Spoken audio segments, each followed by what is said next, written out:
My name is Dante Reminick. I lead all of the stablecoin initiatives at Halliday Payments. We do universal deposits and payout solutions. But the real star of the show here is Josh. So, Josh, can you just kick us off, give us an introduction? You have a very interesting background, by the way, so you should touch on that. Happy to. Before I get started, it's important to know that Dante just got married, and I think we need a little round of applause. He got married last weekend. Thank you, Dante. Congratulations. Yeah, happy to provide my background. So I, prior to MoneyGram, I joined MoneyGram about a year and a half ago. And prior to joining, I co-founded Pangea Money Transfer, a digital-first remittance company in the space. And ran that for about 10 years, sold the company, was looking around for what to do next, and sort of have a weird resume where you'd spend 10 years founding a company. The natural thing to do is like found another company. It's sort of hard to fit into an HR box at that point. And so I ended up talking, I'm based in Chicago, I talked to some of these guys at Madison Dearborn, private equity shop, and they were like, oh, we just bought MoneyGram. You should join. And I was like, why? Why would I ever join MoneyGram? It seems like, do Netflix people join Blockbuster? It seems like a bad approach. But when I took a look, it was a really cool and interesting opportunity. So for those in the room, I'm sure you guys know MoneyGram. I would ask for you to kind of like take that knowledge and put it in a box and put it on the shelf and just be open to a new idea of what we're building over here. Because the reason I joined and I got excited is so I was at a competitor in the space. And when you look at MoneyGram, there's all these things, assets that they have that take billions and, more importantly, calendar time, decades to build. Networks, network connections, the ability to move money globally, the brand, the licenses, all of these things, and not just licenses, like it's not like a cab driver medallion. It's like building relationships with regulators so they know how you run your business, you know how to talk to them, all of that. And I knew how hard that was because I tried to build it on the outside. And so it was really cool to come in and talk to them. And they were saying, what we lack a really great consumer app. Can you help us build the next generation of remittance apps? And if you think of how quickly you can build a tech company, that you see new startups sprout up over 12, 18 months. You can really build a tech team and a great product pretty quickly. And what's cool is I think we've done that. And so that's what my focus has been. My role is to manage our digitally funded remittances. So if you think of that as, or our digital connection point with customers. So we have retail, we call it, which is somebody going to Walmart and sending a transaction, which is still a huge part of the business. But I manage anyone who's sending with a phone or a website. And so yeah, so it's been really cool. We've totally revamped the team. We've totally rebuilt the tech infrastructure. It's weird to be with a team at an 85-year-old company, but most people there have been there for less than 18 months. So it's a very startup, fast-paced, high-velocity environment where there's, also things that get a little clunky at times, but sort of in a fun way. So it's cool to be here, and I think, obviously there's lots of different technologies that we are implementing to help us on that journey. But one of the key ones is using crypto and more specifically stablecoins to help us offer a much better consumer experience we talk a lot about leapfrogging at the company, making sure that we're not just getting into parity, but building, if we were to build a remittance company today, or a remittance product today, what would that look like? And so yeah, the stablecoin use case is core to that. Well, tell us more about that. We are at a conference called Stable Summit. How are you guys using stablecoins? So the biggest thing is we announced on Tuesday that we launched our own stablecoin, MGUSD, which is pretty exciting. I think that there's sort of two aspects. Number one, I want to call out because there are a number of parties in the space that have launched stablecoins of their own. And I think everyone's got like a slightly different perspective. I think for the unindoctrinated, it all looks kind of the same. For us, it's a consumer use case. That's the focus point. So for example, we've been using stablecoins, not MGUSD, for treasury, for backend for years. We'll move over $2 billion this year through stables for just treasury purposes. So that is sort of table stakes for us. But the reason to launch our own coin is not to force partners to use that. We want to work with partners how they want to work. They want to use fiat, stables, however they want. For us, it's the consumer use case. So not only do we have the benefit of stables generally, which is the same technology infrastructure. So we offer a balance now in the app. If you want to hold USD in our app, you can through MGUSD, which in the US is not much of a differentiated product, but for many of the 200 plus receive countries that we have in the world, that is a huge value add to be able to hold dollars.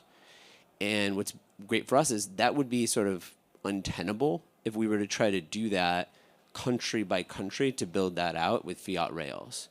But having built that on stables, we're rolling that out at the speed of rolling out websites. We're in 3 countries today, El Salvador, Ghana, and Colombia. Not 3 countries that normally go together, right? But the reason that we're in those 3 countries is finding product market fit, making sure that we fine tune our product.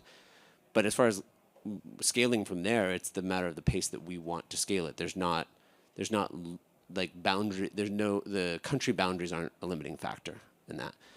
So that's just the stablecoin use case. If it's great infrastructure for scaling, it allows USD as an asset for especially our receivers to hold. And then as far as MGUSD, it's like the primary use case for that is that now the yield on stables, we enjoy the full stack of that and can pass that to our customers, pass that back in rewards, pass that back in lower remittance fees. And so to have full control over the asset and how it's designed gives us a way to lower the cost to our consumer. I love it. And the company that you started before was not in crypto. You weren't necessarily hired to be the crypto guy.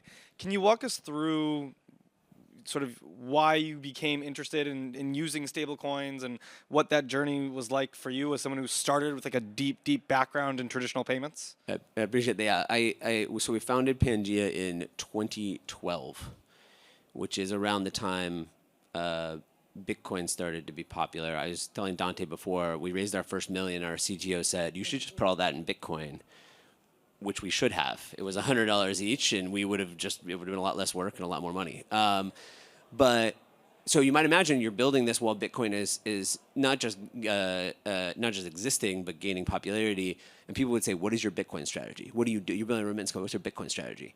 And so we thought a lot about it and couldn't find a use case. And we said, okay, what do we do? Fiat to Bitcoin and back to fiat, and so but none of it really moved the needle. And now I think with stables, and there's 2 things. Like stables didn't start existing this year, so it's not that. But we've been working in some way with it for about 5 years now at MoneyGram. But the big thing for us is, number one, there is enough sort of general acceptance of stables in the broader environment. Both consumers but also regulators have a comfort level with what it is, and 2, it has a real practical value for us and our consumer. And so that, the fact that it is not volatile is really helpful. The fact that we went through the ease of scaling to 200 countries where we don't have to do country by country specifics makes a huge difference. So anyway, long story short, I've been looking for a crypto use case for remittances for a long time, and we finally have one. That's awesome. Before, when you and I were talking, you mentioned that you have 500,000 MoneyGram agents. Can you walk me through a little bit around what that means for the stablecoin side of things, how those agents make using stablecoins more impactful? Yeah, sure. And 500,000, it is just a general number, but it's sort of you hear a number, and if I said 300,000 or 600,000, it would kind of sound the same as 500,000. To give some context, if you take Subway, McDonald's, 7-Eleven, and Walmart, and you combine them, they have fewer than 500,000 locations globally. So it's a really big footprint. I think for us, what we have successfully done is turned the remittance flows from a send receive to in or out and in or out. And I think what that does is it allows for, before I arrived at MoneyGram a year and a half ago, they had a real problem with digital versus retail. As their digital business grows, do they upset their agents who are then losing that volume? What's nice about the balance feature and the ability to sort of use the agent as a global ATM, use that agent network as a global ATM, is agents are now seeing more transactions. And so that way they are kept happy. We solidify that network, and we're offering a better product to the customer.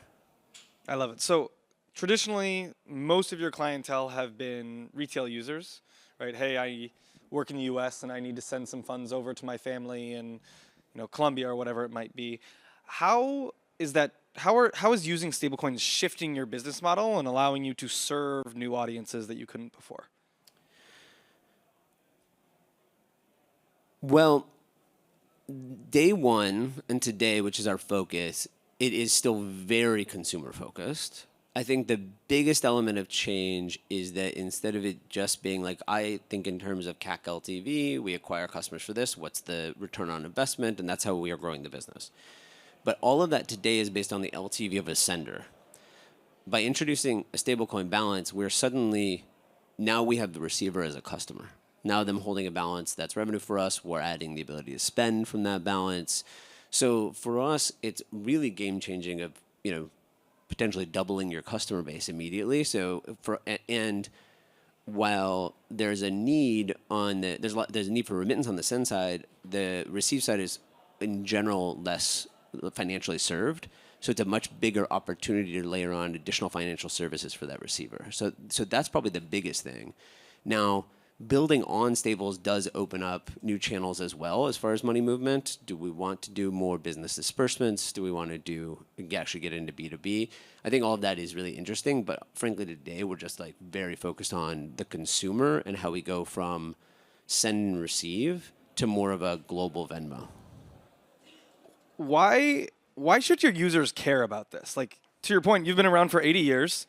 You've built up 500,000 agents around the world. You guys can already do global money movement. You have for quite some time, right? So why even go down the stablecoin path? Why should people care about you doing this? I think it's a good question. I went to a stablecoin conference about a year ago, and it was fun for me to watch on stage as somebody who didn't know remittances. I'll say what I think is right, which is like remittances are sort of solved. Like if you want to send an instant transfer of $200, it is instant from any provider, and it's not that expensive. Like the percentage is still higher than we want, but it's fine, right? And it works really well. So for us, I think there's two sides. One, there's real efficiencies that obviously we've gained internally. So that allows us, just for the unindoctrinated, we have billions of dollars in bank accounts all over the world at any given time. That's how we facilitate instant payments. So if you hit And that's how most people do this. Correct. Right? So if you hit send and you're sending money to France, we've got money sitting in France that we pay out, and then your money shows up to us the next day. So there's a negative float component. Now with stables, we can speed that up, and our negative float is much less, which allows us to save money and pass that to the consumer. So that's the back-end treasury thing, which is what I was saying we've been doing for a long time, and we'll continue. We're seeing those volumes grow and grow. On the consumer use case, I think that's a different thing, and it sort of articulates that if we're sending transactions to Venezuela, and the Venezuelan customer that normally picks up in cash now is given an option of, do you want to pick up in cash, or do you want to pick up a third of that in cash and hold the rest in USDC, or MGUSD? Then at that point, we've now offered a very different product to that customer. It's funny that I made the slip, because one of the things that we really try to thread the needle when we're saying this is that our customers, to your point, don't care that it's MGUSD or USDC or whatever it is, right? For them, they care that it's dollar denominated. And so we never say that we hide it from our consumers, because it's disclosed and explicitly accepted and everything. But we want to make it so that they don't have to learn any of it. If they don't need to care how it works, but they get the benefits of having access to dollars. I think that's the way that most fintechs will adopt stablecoins. And truthfully, that's the way I think it should be. Is like, you should not care what stablecoin you're using, or if it's a stablecoin, on what chain and what wallet or any of that. Like, my grandma uses Visa. She has no idea what an acquiring bank or an issuing bank is. Same thing is going to happen with the stablecoin stack, at least in my personal opinion. So you guys have been around for 80 years. You've built out this entire network. You're sort of revamping this network for the modern world of money built on stablecoins. What's next for MoneyGram? A lot more. We've got a fun summer of announcements. Stay tuned. Just a little teaser. But no, I think, for us, it is very much like heads down, growing adoption. We're in those 3 countries today for the receiver wallet. That'll be over 100 by the end of the year, which is... That's crazy. It is crazy, but going back, the hardest part is done. We spent about a year building this, right? But now lighting up new countries, again, we already are connected to the on and off ramps. So we already have the licenses. So now it's a matter of the slow rollout as you would do any tech product. So anyway, so that's super exciting for us to start to see a global network where we've had that in cash, but have that in a digital form. Can I today take stablecoins that exist in my MetaMask in my non-custodial crypto wallet and use MoneyGram to send it to someone overseas and have them end up in cash, or does all of that need to be contained within the MoneyGram ecosystem? So not directly. So today there's two ways, right? So you can fund a MoneyGram transaction, or fund your balance with MoneyGram, which could be done through cash, ACH, or card rails. We're having talks about other rails too, but that's what's live today. But there are like a number. We announced a deal about 6 weeks ago with Kraken where their users can now use MoneyGram's on and off ramps. So we also have our network exposed for other parties to use the on and off ramps that we've built, where they can use our on and off ramps as basically an ATM for their account with Kraken, and that's global. So those are the two ways that others could get access to the MoneyGram rails. But today we're not accepting like actual payment within the MoneyGram app in anything but traditional rails. I love it. And last question for you before we wrap up. Obviously, you're out here evangelizing all of stablecoins. MoneyGram is a massive organization. Oftentimes at these massive payment companies, more traditional payment companies, you see one small team who cares about stablecoins, one small team who wants to push it forward. Is that the case at MoneyGram, or do you guys have full buy-in from pretty much everyone? You're like, hey, this is the way that we're going to run our business. Yeah, I think certainly full buy-in. I think one of the greatest proponents and the paths forward that we have is that our head of regulatory is fully bought in and helping us navigate this to do it in the right way, which means the right parties we're using, the right treasury partners, the communications that we have with regulators to make sure they know how and why and who we're working with.